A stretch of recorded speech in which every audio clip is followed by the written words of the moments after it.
हम लोगों ने देखा कि करंट अफेयर से क्वेश्चंस बहुत अच्छे लेवल के आ गए। अब बच्चे पढ़ के जाते हैं स्टैटिक और करंट अफेयर में, वहां पर मार्क खा गए, और उसी की वजह से एक जो रीजन था कट ऑफ कम जाने का वो यही था। तो अब उस रीजन को क्यों ना हम अपनी पावर बना ले, करंट अफेयर हम साथ में पढ़ के ही चले जाए, अपनी स्ट्रेंथ क्यों ना बना ले। तो उसी के रिगार्डिंग हम लोगों ने अपना यूनियन बजट पढ़ा था, यूनियन बजट 2025-26 मैंने आपका शुरू कर दिया था, जो कि लास्ट क्लास आपको मिल गई। उसका पार्ट फर्स्ट हम कर चुके हैं, आज मैं आपको कराऊंगी पार्ट सेकंड। उस पार्ट फर्स्ट में हमने क्या देखा था, हमने देखा था कि सरकार जो है वो क्या चाहती है, भारत को विकसित भारत बनाना चाहती है। कब तक? 2047 तक। अब बात आती है कि 2047 तक भारत को विकसित भारत कैसे बनाया जाए। तो इसके लिए सरकार ने 4 इंजन बताए। कितने इंजन? 4 इंजन। मैंने आपको याद भी करवाया था। पहला एग्रीकल्चर,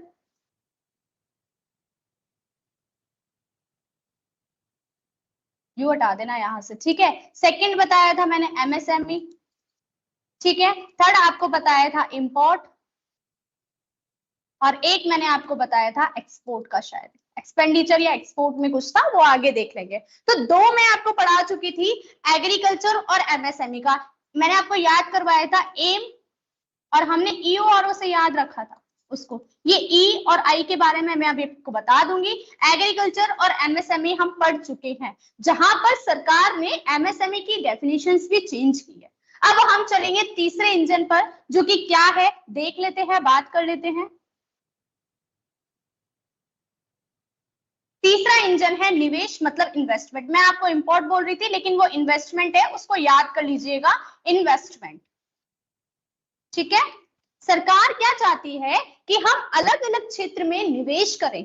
अब निवेश करेंगे तो अर्थव्यवस्था बढ़ेगी, इनोवेशंस होंगे, इनोवेशन होंगे तो क्या होगा, जीडीपी बढ़ेगी, और जीडीपी बढ़ेगी तो 2047 तक जो हमारा विकसित भारत का सपना है वो भी पूरा होगा। तो तीसरा इंजन हमारा क्या है, इन्वेस्टमेंट। पहला एग्रीकल्चर, दूसरा एमएसएमई, और तीसरा कौन सा पढ़ रहे हैं, इन्वेस्टमेंट। अब पहले इसमें क्या बोला है, शहरों का विकास केंद्र के रूप में विकसित करना, और शहरों को रचनात्मक पुनर्विकास, जल स्वच्छता का समर्थन करना। क्या किया जाएगा, सिटीज को सपोर्ट किया जाएगा डेवलप होने के लिए, ठीक है। कैसे, ग्रोथ सेंटर के रूप में डेवलप होने के लिए, और इसके अलावा वाटर सैनिटेशन पर भी बात की जाएगी। अब आपको पता है कि निवेश को बढ़ावा देने के लिए, शहरों को स्वच्छ बनाने के लिए सरकार ने एक मिशन चलाया, एक स्वच्छ भारत मिशन, जो कि हमें बहुत अच्छे से पता है। उसके अलावा एक मिशन चल रहा है जल जीवन मिशन। इसके बारे में मैंने आपको इकोनॉमिक सर्वे में पढ़ाया था, जहां मैंने आपको बताया कि ये जो मिशन है वो 2019 में शुरू हुआ, वर्ल्ड बैंक और केंद्र सरकार के सहयोग से, ठीक है। कितना, 50-50 का रेशो था दोनों का, कि वर्ल्ड बैंक भी कितना इन्वेस्ट करेगा और हमारी इंडियन गवर्नमेंट कितना इन्वेस्ट करेगी, 50-50 इन्वेस्ट करेगी, ठीक है। क्या करना है, प्रतिदिन हर दिन लोगों को जल मिल सके नल कनेक्शन के माध्यम से, वो इसका एम था। अब इस जल जीवन मिशन के तहत परिव्यय कितना रखा है, 67,000 करोड़ का रखा है, कि हम 67,000 करोड़ रुपए खर्च करेंगे। कब, इसकी अवधि कितनी कर दी, 2028 तक कर दी। और कितने करोड़ परिवार इससे लाभान्वित होने हैं, 15 करोड़। और शायद में भी, जहां तक मुझे याद है, जेल प्रहरी का पेपर अभी 11 तारीख को हुआ, और उससे पूछ लिया कि जल जीवन मिशन के तहत कितने परिवार को लाभान्वित किया जाएगा। तो वहां हमको याद रखना है कितने करोड़, 15 करोड़, ठीक है। लगभग कितना प्रतिशत, 80%। याद हो गया यहाँ तक। तीसरा इंजन जो है किससे रिलेटेड है, इन्वेस्टमेंट से, जिसमें क्या किया जाएगा, शहरों में निवेश किया जाएगा, उनको विकास केंद्र के रूप में डेवलप करने और जल स्वच्छता का समर्थन करने। इसी के लिए सरकार ने जल जीवन मिशन चलाया है, जिसमें आपको परिव्यय याद रखना है, इसकी अवधि याद रखनी है कि अवधि बढ़ा दी है कितनी, 2028 तक, स्टार मार्क कर लीजिए। और दूसरा, इसमें कितने लोग लाभान्वित होंगे, तो 15 करोड़ परिवार लाभान्वित होंगे। क्लियर, आगे चलो, चलिए आगे बात आती है कि और क्या किया जाएगा। सरकार क्या कर रही है, एक समुद्र विकास निधि बनाई है सरकार ने, कितने करोड़ की, 25,000 करोड़ की, जिसमें क्या किया जाएगा, समुद्र विकास निधि के माध्यम से जहाज निर्माण को, बंदरगाहों को और रसद बुनियादी ढांचे का समर्थन करना है। क्या इंग्लिश में देखो, मैरीटाइम डेवलपमेंट फंड ऑफ ₹25,000, जिसमें से 49 कंट्रीब्यूशन किसका है, गवर्नमेंट का है, बाकी किसका, प्राइवेट सेक्टर का। किसके लिए, शिप बिल्डिंग के लिए, दूसरा पोर्ट्स और लॉजिस्टिक इंफ्रास्ट्रक्चर के लिए। तो समुद्री विकास निधि समझ में आ गया। इसके अलावा और क्या किया है, पीएम रिसर्च फेलोशिप को बढ़ावा दिया जाएगा, और इसके अलावा सरकार 3 वर्षों में सभी जिला अस्पतालों में डे केयर सेंटर स्थापित करेगी। कब तक, 2025-26 में कितना टारगेट रखा है, 200 का। 3 वर्षों में कितने, 3 वर्षों में स्थापित करने हैं, लेकिन 25-26 में कितना टारगेट रखा है कि 200 तो हम स्थापित कर देंगे। एक बात याद रखना, किस स्तर पर, तो जिला स्तर पर स्थापित किए जाएंगे।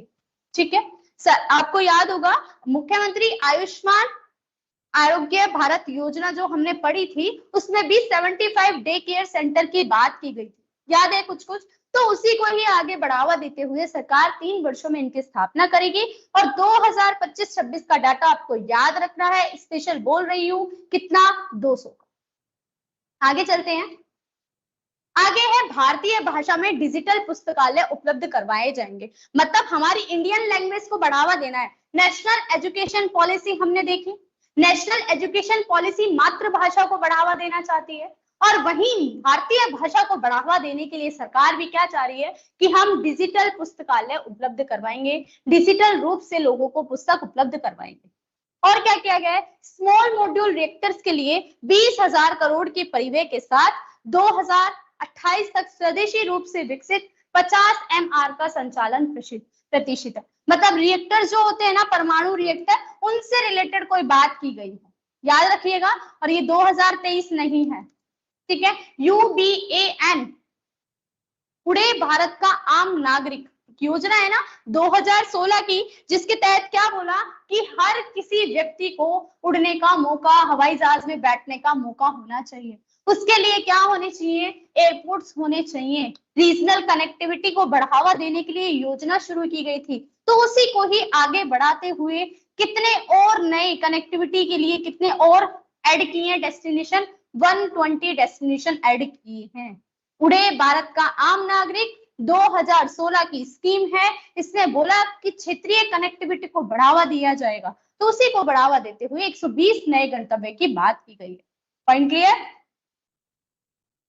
चलिए आगे है बिहार में ग्रीनफील्ड एयरपोर्ट। मैं जब एग्रीकल्चर आपको पढ़ा रही थी इसी वाले में, तो मैंने आपको बताया कि वहां पर मखाना बोर्ड भी खोला जा रहा है। ठीक है, क्यों, क्योंकि बिहार में है इलेक्शन और वहां पर सरकार अपना रुतबा स्थापित करना चाहती है, वहां चाहती है कि हमारी सरकार हो। उसी के चक्कर में कुछ ना कुछ बिहार को स्पेशल दिया जाएगा, तो वहां पर ग्रीनफील्ड एयरपोर्ट भी खोला गया। मिथिलांचल के जो बिहार में है कोशी नहर EMR को वित्तीय सहायता दी जाएगी।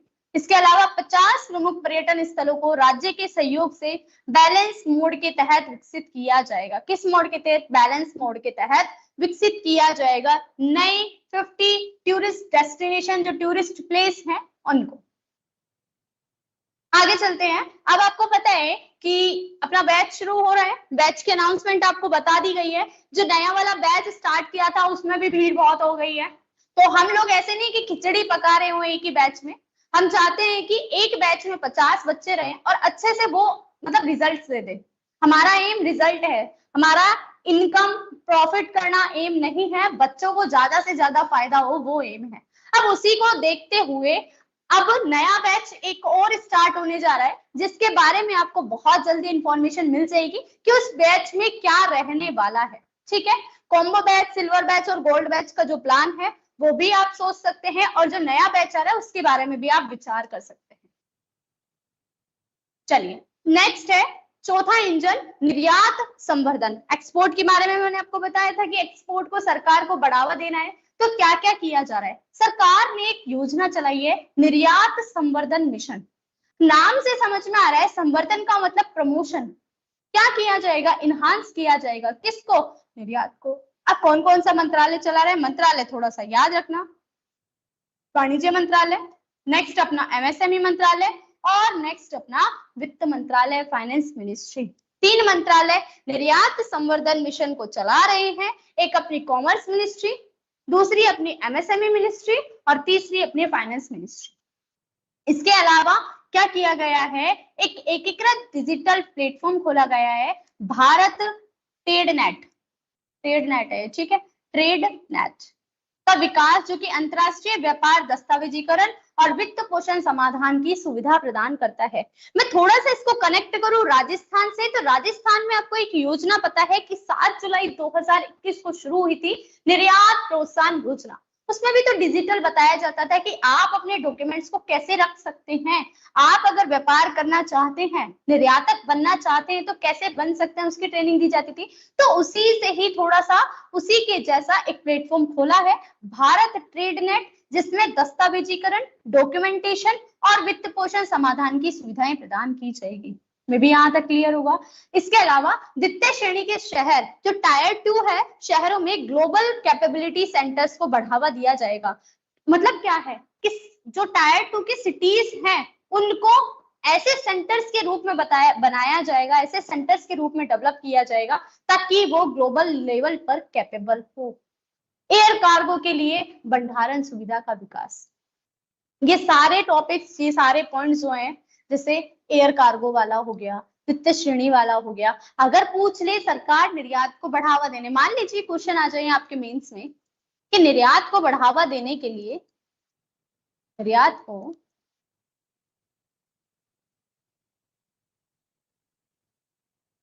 बढ़ावा देने के लिए सरकार द्वारा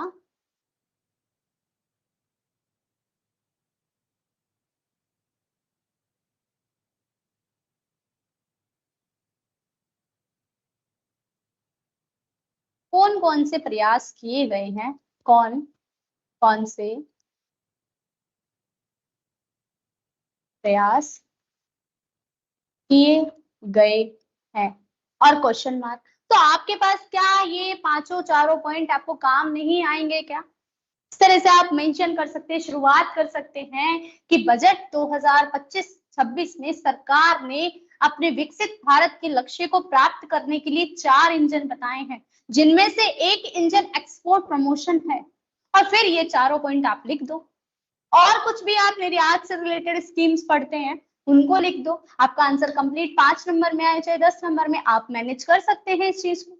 यही चीजें तो हमें सीखनी है कि हम स्टार्टिंग कैसे करें, एंडिंग कैसे करें, बॉडी में क्या लिखना है, वो चीज हमें पकड़नी है बस। चलो आगे चलते हैं।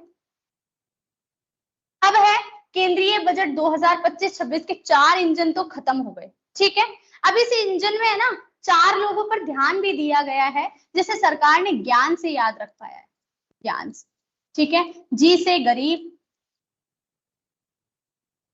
वाई से युवा, ए से अपने किसान मतलब अन्नदाता, और एन से अपनी नारी।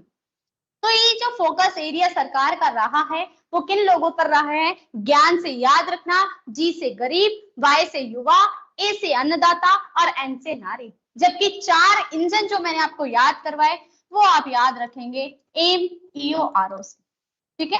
जहां पे आरओ भूल जाओ, ईओ को याद रखो। एक्सपोर्ट, एम से अपना एमएसएमई, आई से अपना इन्वेस्टमेंट और ए से अपना एग्रीकल्चर, ठीक है। ये आपको याद रखने हैं कि इन पर तो मेन फोकस बात की गई है। अगर क्वेश्चन आ जाए प्री में, पूछ ले, किसी एग्जाम में पूछ ले कि सरकार के द्वारा बजट 2024-25-26 में किन पर फोकस किया गया है, और वहां पर ए को हटा करके कुछ और दे दे, एआई लिख दे, तो कंफ्यूज नहीं हो जाओगे। तो उसी के रिगार्डिंग बस ये बात है,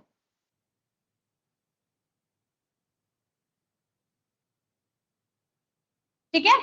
चलिए आगे बात करते हैं कि केंद्रीय बजट 2025-26 में और क्या बात की गई है। तो इसमें और विशेषताएं क्या है? कराधान और वित्तीय सुधार किए गए हैं। कैसे? 12 लाख तक जिनकी वार्षिक आय है उन्हें कोई भी इनकम टैक्स नहीं देना है, 12 लाख तक।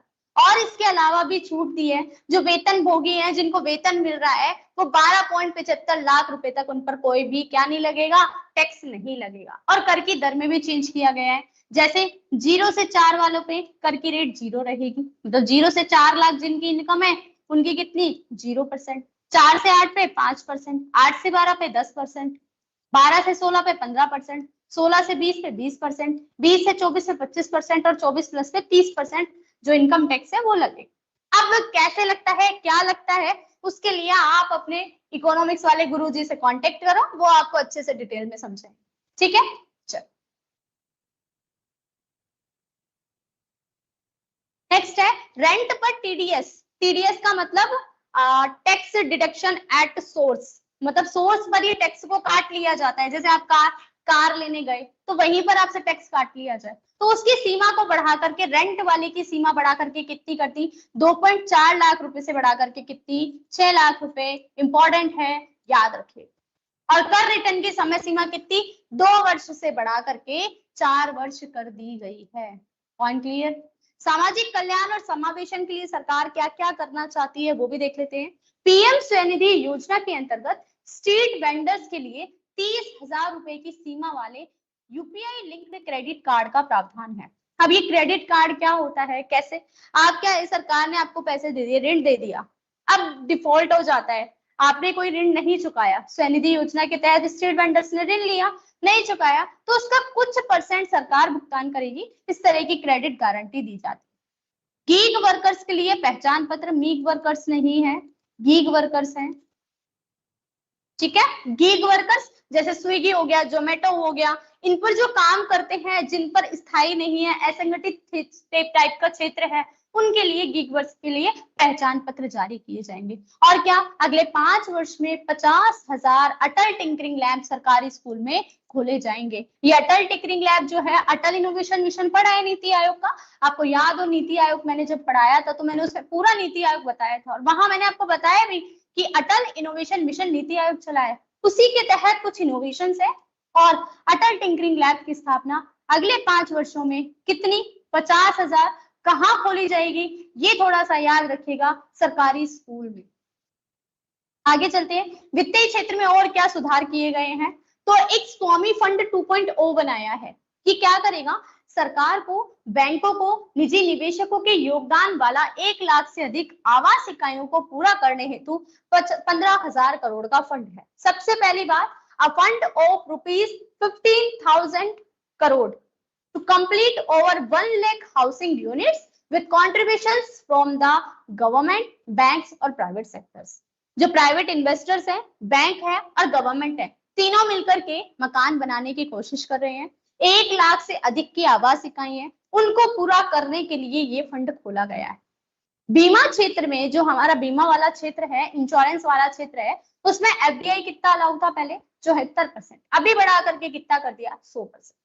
और राज्यों में निवेश मित्रता सूचकांक खोला जाएगा, कि मतलब राज्य निवेश के लिए कितना फैमिलियर है, कितनी सुविधाएं उपलब्ध करवाते हैं, उसके लिए एक मित्रता सूचकांक बढ़ावा दिया गया। अब इस निवेश मित्रता सूचकांक का आप यूज ले सकते हैं सहकारी संघवाद में।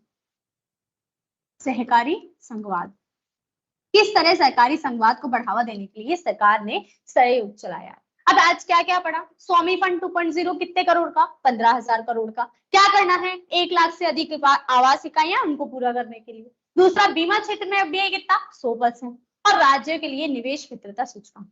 इस तरह से एक बार पढ़ने के बाद में थोड़ा सा रिवाइज कर लेते हैं तो याद हो जाता है बस। चलो आगे चलते हैं, बैच के बारे में थोड़ी सी इंफॉर्मेशन, कि ये बैच आपके चल रहे हैं, जिसको भी बैच के रिगार्डिंग देखना है, जिन्होंने ले लिया उनकी क्लासेस तो बहुत स्मूथली चल रही हैं। कॉम्बो वाले के लिए मैं आपको थोड़ा सा सजेस्ट करूंगी कि 2 लोग हैं, कॉम्बो वाला ले लो, फायदा ही फायदा है। 2 साल, पता नहीं कितने साल के लिए, वो तो आप देख लेना साइट पे जाकर के, मुझे याद नहीं है। वेबसाइट को विजिट करना और कांटेक्ट कर सकते हो हमारी टीम को, किसी भी तरह की कोई भी इंफॉर्मेशन चाहिए, किसी और बैच के रिगार्डिंग इंफॉर्मेशन चाहिए, रीट हो गया, सेकंड ग्रेड हो गया, फर्स्ट ग्रेड हो गया, किसी भी तरह की कोई भी दिक्कत आ रही हो, तो यहाँ पे ये सोच के नहीं कि कोचिंग है, हम आपको मेंटोर करने के लिए हैं, आप पूछ सकते हैं। ठीक है, हम कल मिलेंगे फिर से अपनी क्लास के साथ में। Bye bye all of you, take care.